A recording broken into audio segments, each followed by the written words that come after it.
너는 내 하나님 여호와께서 명령한 대로 내 부모를 공경하라. 그리하면 내 하나님 여호와가 내게 준 땅에서 내 생명이 길고 복을 누리라. 아멘. 저는 이 영상을 보고 몇 번 울고 이제 안 울겠다 생각했는데 여러분이 우니까 갑자기 이렇게 전염이 되네요. 그 마음이 또 이렇게 감동이 됩니다. 참, 내 부모를 공경하라. 10계명의 제5계명에 해당되는 이 명령은 무슨 의미를 가지고 있을까요? 또 공경이란 말은 뭘까요? 또 어떻게 하면 부모님을 성경적으로 잘 공경할 수 있을까요?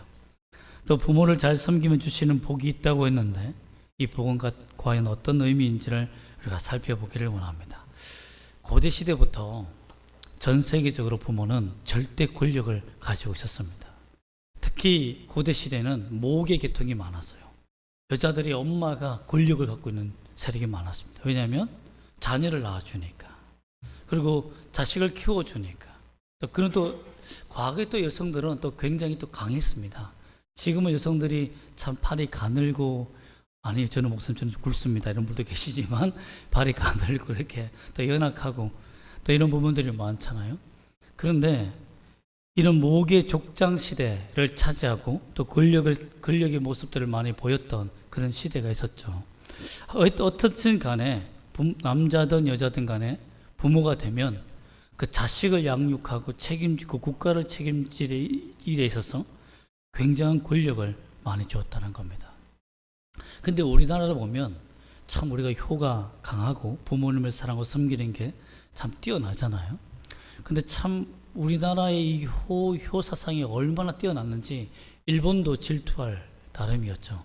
그래서 없던 고려장, 부모를 늙으면 산에다 갖다 버리는 이 고려장이라는 이 잘못된 역사관을 심어주기도 했지 않습니까? 지금도 보면 그 고려장이 있었다라고 생각하는 사람이 있는데 사실 왜곡된 역사죠. 일본 자신들의 나라에 있었던 한 역사를 우리나라에 심겨준 역사거든요. 우리는 역사 어디에도 부모를 버린 적이 없습니다. 부모를 버리며 그걸 제도한 나라가 마을이 없어요.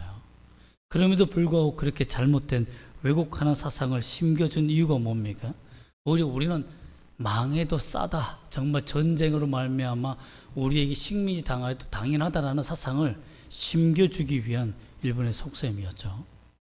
오히려 우리나라는 3년상이라는 제도가 있었습니다. 그래서 그 3년상이 뭐냐면 부모가 나를 낳아서 3년 동안 젖을 먹이고 고생했기 때문에 부모가 돌아가시면 부모님 옆에서 무덤에서 집을 짓고 3년 동안 지키는 것이 하나의 예로 삼아질 만큼 우리는 효의 극치를 보여주는 나라였습니다.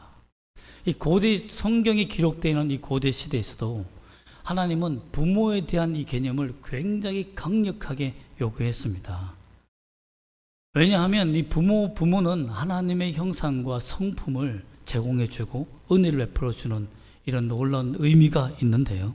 우리 뒤에서 자세히 살펴보도록 하겠습니다. 고대 시대부터 로마 시대까지 하나의 특징적인 부모의 제도가 부모의 권력이 있었는데 그것이 뭐냐면 내가 낳아서 태어나면 자녀가 되는 것이 아니라 그 자녀가 무엇인가 증명을 해야 됩니다.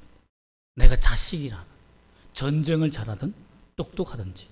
그래서 모세 시대 때는 왕자들이 파라오가 수많은 왕자들을 낳았지만 그 왕자들이 1년에 한 번씩 전쟁을 해야 됩니다. 그래서 그 전쟁을 통해서 승리한 사람, 살아남은 사람만이 파라오가 되는 거예요. 이 이집트의 왕 파라오가 되는 것이 그렇게 쉽지 않습니다. 그리고 그 왕자를 내 아들로 인정해서 왕으로 삼는 거예요.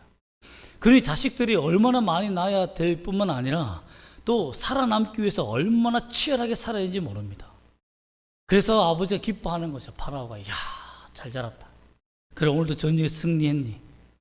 참 이렇게 자녀를 키웠다는 겁니다. 그런데 그러한 문화와 풍습들이 로마 시대에도 재현되는데요. 양자라는 제도가 재현되어서 내 아들이 되는 것이 아니라 우리 집안을 살릴 수 있는 사람, 그것이 종이든 다른 사람의 씨앗이든 다른 자녀들지 간에 마음에 들면 내 가문을 이룰 수 있는 사람이, 이룩할 수 있는 사람이, 이어갈 사람이라고 생각하면 그 아이를 양자로 삼았다는 겁니다. 그렇기 때문에 내 부모를 공경하라, 이 말이 이 당시에는 어떻게 보면 절대 권력 앞에 복종하는 것처럼 해석되어질 수 있습니다. 그러나 그렇지 않습니다. 그렇지 않습니다.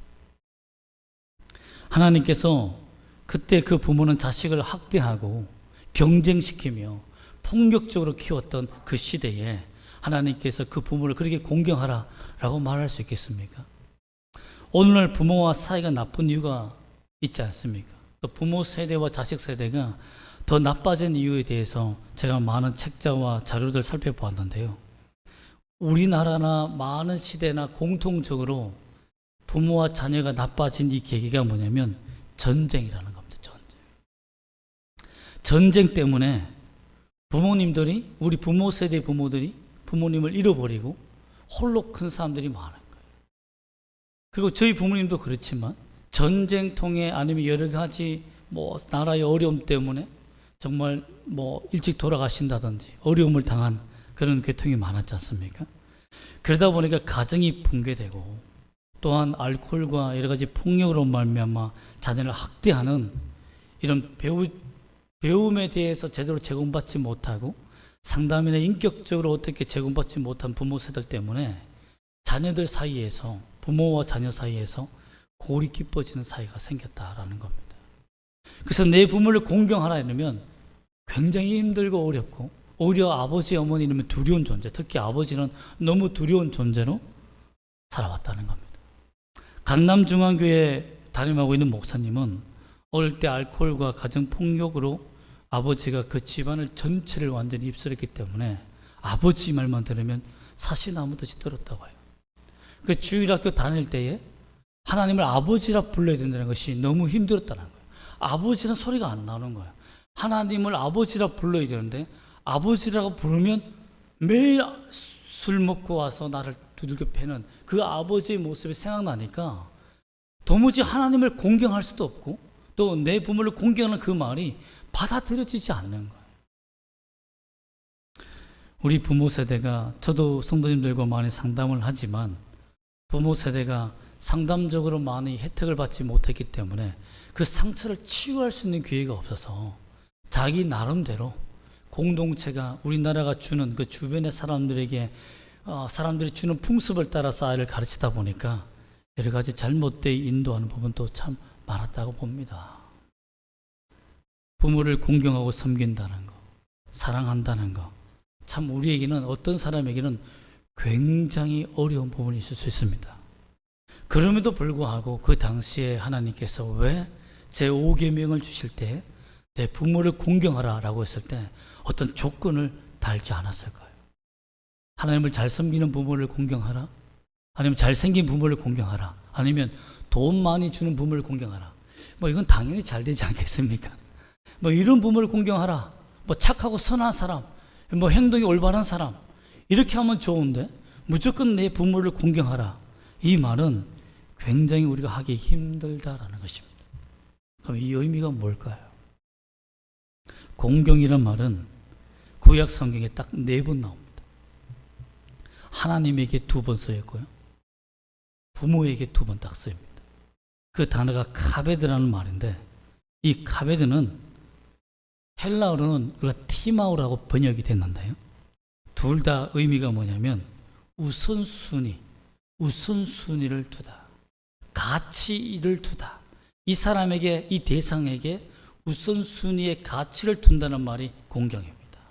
우리는 공경이라면 어머님, 아버님 돌아오셨습니까?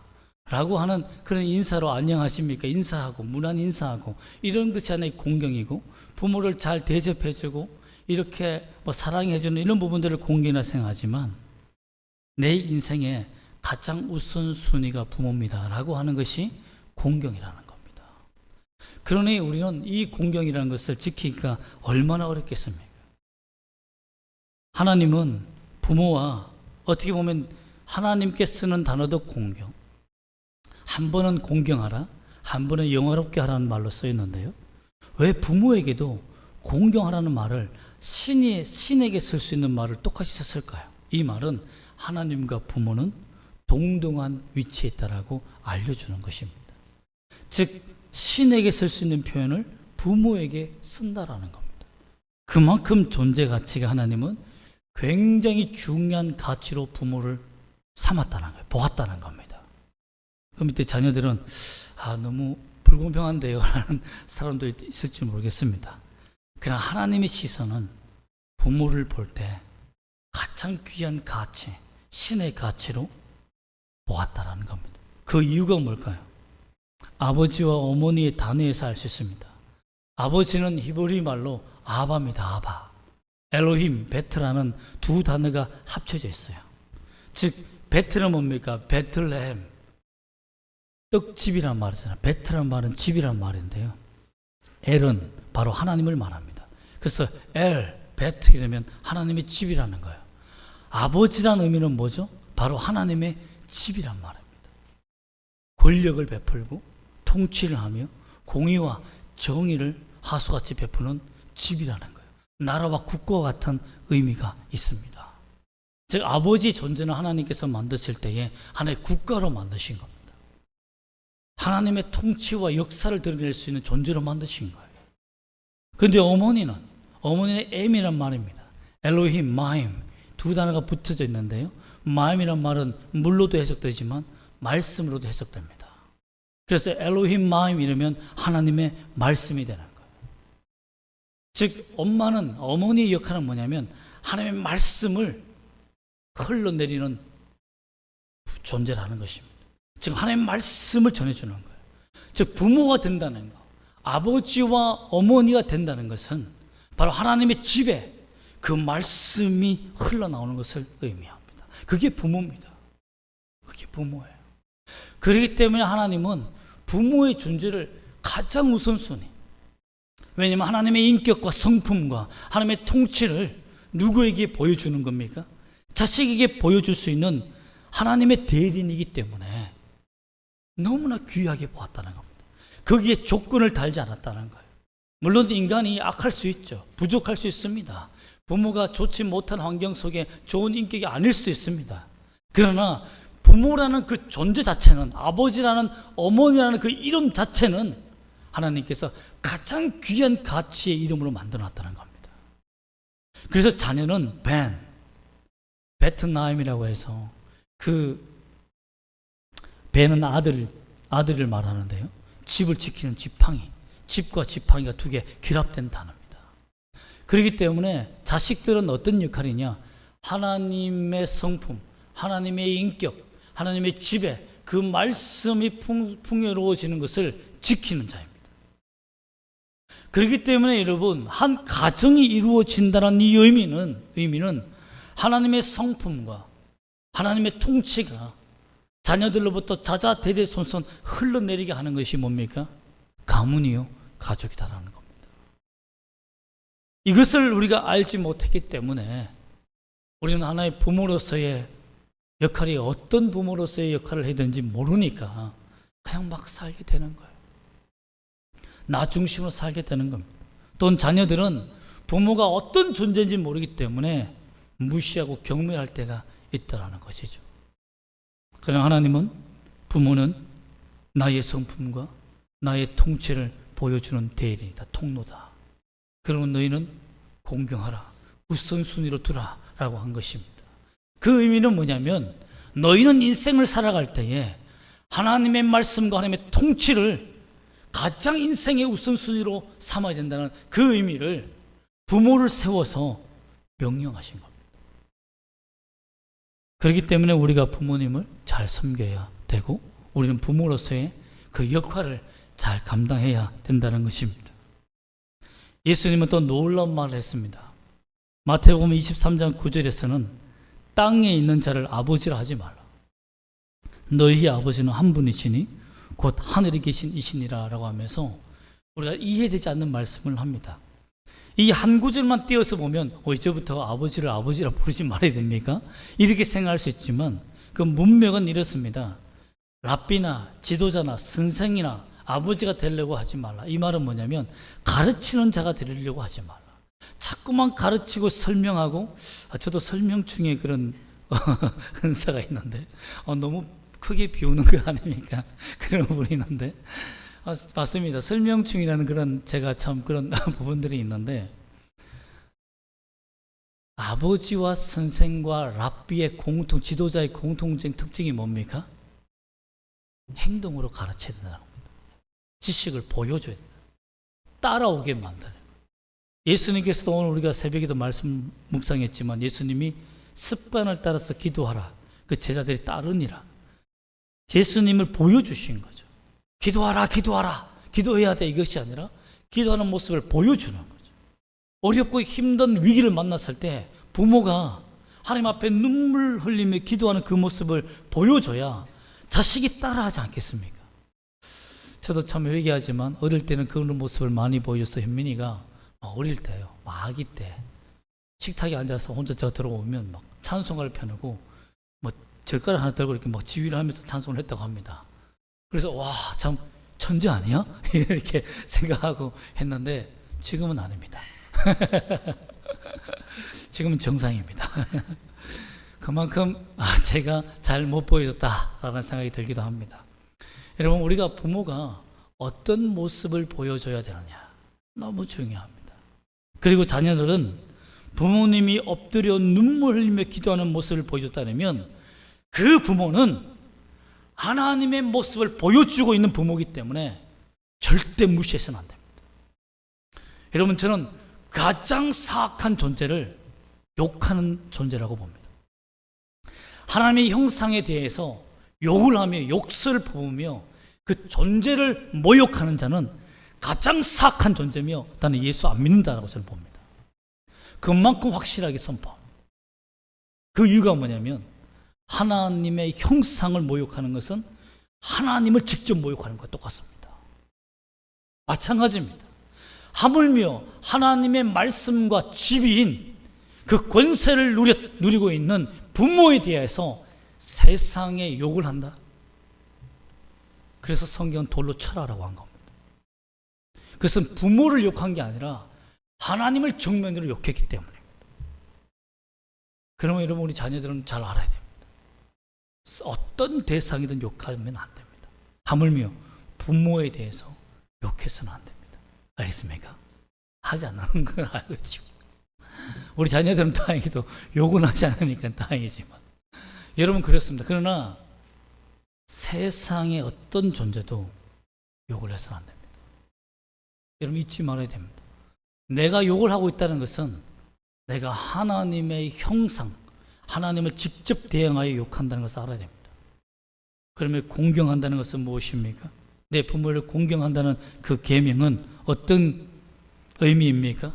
하나님을 존경한다는 거예요. 하나님을 공경한다는 의미가 기본적으로 깔려 있는 것입니다. 그런데 여러분, 내 부모를 공경하라 이 의미는 전 연령의 학대에서 보면 적용이 잘 안 됩니다. 여러분, 10계명, 5계명은 몇 세부터 몇 세 때에 해당되는 사람들에게 준 명령일까요? 맞습니다. 30대에서 40대입니다. 왜 그럴까요? 부모를 책임질 수 있는 나이가 30, 40대입니다. 옛날에도. 왜냐하면 그 전에 어린아이가, 아기가 부모를 공경하라라고 10계명, 5계명 지키려면 어떻게 됩니까? 뭐 어릴 때부터 됐습니다. 또 우유 안 먹겠습니다. 저 알바에서 제 분유는 제가 타겠습니다. 이렇게 해야 됩니까? 어린아이들은요, 엄마 아빠 오늘부터 신문 팔면서 내가 열심히 돈 벌게, 내가 봉양할게, 이렇게 해야 됩니까? 아닙니다. 10계명 제5계명은 모든 자녀들에게 준 게 아닙니다. 30, 40대 책임질 수 있는 힘이 있고 부모를 공양할 수 있고 도와줄 수 있는 그 세대에게 준 겁니다. 사실 갓난 아이는 응아 잘 싸고 잘 자고 잘 울면 효도하는 거예요. 그 부모 잘 공경하는 거 아닙니까? 거기서 뭘 덜 바랍니까? 그 갓난 아이에게. 하나님께서 내 부모를 공경하라 했다. 너는 뭘 하겠니? 물어도 아무 데나 못합니다. 어린아이에게 무조건 내 말에 복종하는 것이 어린아이의 효입니까? 아닙니다. 그 아이가 주의 말씀을 듣고 그 말씀대로 살아가도록 명령하였을 때 그 말씀대로 사는 것이 내 부모를 공경하는 거 아닙니까? 청년들은요, 꿈을 키워가며 하나님과 함께 살아가는 것이죠. 그것이 부모 공경인 겁니다. 부모를 우선시 두는 거죠. 그런데 가장 중요한 것이 뭐냐면 내가 내 부모를 공경하라는 그 계명은 실제적으로 1차적으로는 3, 40대 세대들에게 주었다라는 것입니다. 버리지 마라. 부모를 버리지 말고 부모를 보호하며 지키며 책임지라는 그 계명이 신명기에 오늘 담겨 있는 것입니다. 그래서 구약 신학의 교수님 김지찬 교수님이 계신데요. 그분은 3, 40대들에게 우리가 할 수 있는 그 3, 40대를 준비해야 된다. 우리가 부모가 될 수 있는 그 시대를 준비해야 된다. 하나님께서 우리에게 책임을 맡기신 그것은 구약 시대나 지금이나 신약 시대는 지금이나 우리가 부모 세대가 될 수 있는 준비를 해야 된다는 겁니다. 여기서 좀 더 보태본다면 부모가 될 수 있는 인격도 저는 준비해야 된다고 생각됩니다. 부모가 미리 어쩌다 보니까 부모가 되신 분들도 남아있는 우리 인생을 부모 세대로 살아가면서 부모로서 준비되어지고 정말 하나님 앞에 온전히 살아가는 우리가 되기를 소망합니다. 여러분, 예수님도 부모를 섬기는 데 최선을 다했습니다. 물론 아버지가 일찍 돌아가시기 때문에 어린 나이 때부터 참 목수일을 배웠다고 생각됩니다. 그런데 어린 나이 때 목수일을 배운다는 것이 쉽지 않아요. 그 당시에는 기술이나 지식을 함부로 주지 않습니다. 그렇기 때문에 예수님이 어릴 때 홀 어머니와 자기 동생들을 책임지기 위해서 목수 일을 배우기 위해 얼마나 그 나사렛 동네에서 고생했겠습니까? 어마어마한 무시와 핍박과 고통을 당했을 거예요. 그러나 홀 어머니를 섬기고 모시기 위해 자기가 할 수 있는 일을 최선을 다했다는 것을 알 수 있습니다. 예수님도 십자가에 돌아가실 때에는 자기 제자 요한에게 내 어머니를 부탁하며 이제 너의 어머니다라고 부탁하며 마지막까지 효를 다했습니다. 여러분, 기독교는 절대 불효하는 종교가 아닙니다. 어떻게 부모에 대해서 제사를 지내지 않느냐라는 사람도 있는데, 내 부모를 공경하라 이 말은 살아있을 때, 현재형으로 표현한 의미가 뭐냐면 내 부모가 현재에 살아있을 때 이렇게 하라라는 것입니다. 죽고 난 다음에 하라는 의미가 아니에요. 그래서 우리는 살아있는 부모에게 우선 가치를 두고 최선을 다하는 겁니다. 그런데 어떤 잘못된 문화가 들어와서 죽은 부모에게 그동안 잘못한 것을 갚기 위해서 최선을 다한다는 것은 그 효가 아닙니다. 진짜 효는 있을 때 잘해가 아닙니까? 있을 때 잘해. 그것이 우리 하나님께서 명령하신 명령이라는 것을 잊지 않기를 소망합니다. 이렇게 부모의 가치를 알고 공경하고 존중하는 자에게 하나님께서 어디에서 복을 누린다고 했습니까? 하나님께서 주신 땅에서. 이게 핵심입니다. 그냥 땅이 아니라 하나님이 통치하시는 땅에서. 하나님 안에 있는 자들에게 하나님이 뭘 주신다고요? 축복을 누리게 하신다라고 했다라는 것입니다. 또한 두 번째로는 생명을 누린다. 목숨을 보존하고 장수하는 복을 주신다라고 약속하고 있지 않습니까? 이 말은 뭐냐면 그냥 오래 사는 것을 의미하는 것이 아닙니다. 제가 자녀를 키워보면서 또 지금까지 살아오면서 자녀를 낳았다고 해서 내가 아무리 어떤 보험과 어떤 장치로 지킨다고 해서 이 아이가 교통사고나 자연재앙이나 천재지변에 거기에서 목숨을 잃어버린 것을 지킬 수 있습니까? 못 지킵니다. 하나님이 우리 자녀들을 지켜주시는 그 은혜가 얼마나 큰지 우리는 깨달아야 됩니다. 깨달아야 돼요. 내 힘으로 내가 돈을 열심히 벌어서 우리 자식들에게 이렇게 물질을 제공해주면 잘 살겠지. 아닙니다. 내 부모를 잘 섬긴다는 것은 하나님을 우선순위로 두고 하나님의 땅에서 내 부모를 공경하고 하나님을 공경하며 그 복을 누리는 것을 의미합니다.